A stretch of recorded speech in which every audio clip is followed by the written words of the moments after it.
As religiões evangélicas e católicas é dito que o primeiro a fazer o mal foi Lúcifer, um anjo caído que sentiu inveja.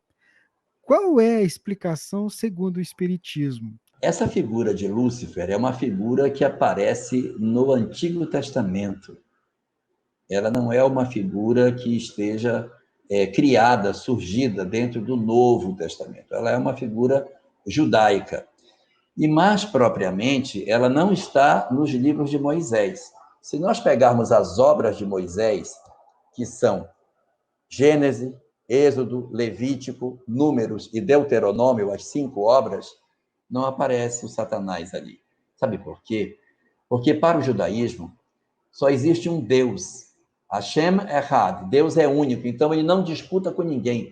Não existe Satanás, não existe nada. Não existe nenhuma entidade espiritual que rivalize com Deus em todo o texto da Torá.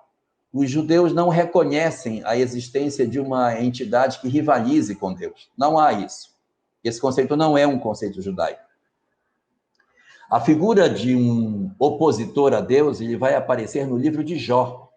O livro de Jó foi um livro escrito no retorno do exílio da Babilônia. Os judeus, como vocês sabem, no ano 586 a.C., foram feitos cativos e levados por Nabucodonosor para trabalharem como escravos na Babilônia. Na Babilônia, eles ficaram distantes da terra de Israel. E nesse período, eles ainda achavam que o Deus de Israel era Deus de Israel mesmo, que ele ficava lá em Israel.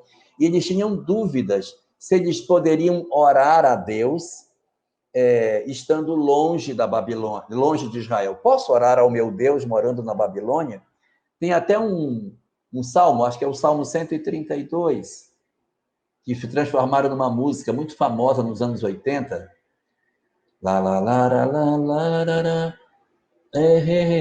Nos rios da Babilônia. Aquilo ali é a letra de um salmo, em que ele está dizendo que eles choravam o exílio às margens do rio na Babilônia, perguntando se podiam orar ao Deus deles estando cativos no outro lugar. E isso era uma verdade, eles tinham muito distanciamento físico de Israel e uma sensação de que o Deus deles não lhes alcançaria ali. E na Babilônia, vigia uma outra forma de interpretar as coisas, a partir do pensamento de Zoroastro, que defendia o pensamento do chamado maniqueísmo, que para existir a luz, existiam as trevas, para existir o bem, tinha que existir o mal, e que tudo era dual no mundo, o claro precisava do escuro, e etc. Então, ele criou, nessa conceituação dele, a ideia de uma entidade que fazia oposição ao Criador. Os judeus, durante os 70 anos que ficaram na Babilônia, acabaram se contaminando dessa ideia. E quando eles voltam para Israel, é escrito o livro de Jó. No livro de Jó, aparece pela primeira vez um personagem chamado Satã. Satã, em hebraico, significa opositor, aquele que se opõe a você. Mas Satã não é, na verdade, uma entidade que rivalize com Deus. Ele é um opositor. Numa tradução mais espírita, eu poderia dizer que ele é o obsessor. O obsessor não rivaliza com Deus. O obsessor é um opositor, mas ele não é rival. Ele não é rival de Deus nunca. Então, há uma história entre Satã e Deus, em cima de um personagem também, chamado Jó, em que ele perde tudo, e depois de perder tudo, o Satanás percebe que Jó não blasfema, aí ele perde a aposta para Deus, e Deus devolve para Jó tudo que ele havia perdido, inclusive as filhas. Ele tinha 10 filhos, ele volta a ter de novo 10 filhos, 7 filhos homens e 3 filhas mulheres, chamadas Jamima, Keren Hapuk e Késia, que são as mulheres mais belas que a terra já conheceu. Então, essa história é onde surge a figura de Satanás. Aparece aí. E no livro de Isaías, aparece novamente uma conversa, mas essa conversa é uma conversa muito controversa, de um espírito, aquela história que diz que era um anjo que decaiu e tal. Isso não fica muito claro no texto bíblico. Isso é uma interpretação que as pessoas fizeram sobre todas essas questões. Mas não existe essa figura para o judaísmo de um rival de Deus, ela não existe. Então, de onde veio o mal que você pergunta? O mal, no dizer da doutrina espírita, ele não é motivado por um espírito que criou o mal, que trouxe o mal para a Terra. O mal é fruto das nossas opções. O Espiritismo diz que quando os espíritos são criados, eles não têm propensão nem para o bem nem para o mal. Eles são simples e ignorantes. As experiências é que vão fazendo com que alguns sejam espíritos mais voltados para o bem e outros sejam espíritos mais voltados para o mal. Depois de um certo tempo em que os espíritos já têm uma certa caminhada, já é possível perceber alguns que têm uns pendores bem difíceis, que são mais amargos. Então, o que é que faz Papai do Céu? Pega todos esses que são mais difíceis e diz: vocês precisam morar juntos, para que um lapide o outro.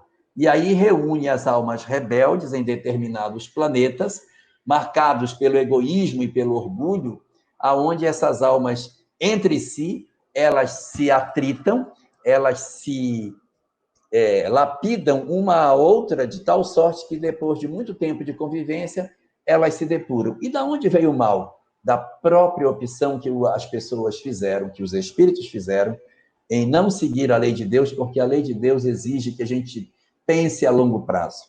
E nós dizemos, tá louco? Vou tirar a curto prazo que é melhor. Meu prazer imediato, meu gozo agora. Então, quando a gente coloca como diz Emmanuel, trocando os frutos do amanhã pelas flores efêmeras do agora, a gente se atrapalha e acaba ficando entre essas comunidades de espíritos mais complicados.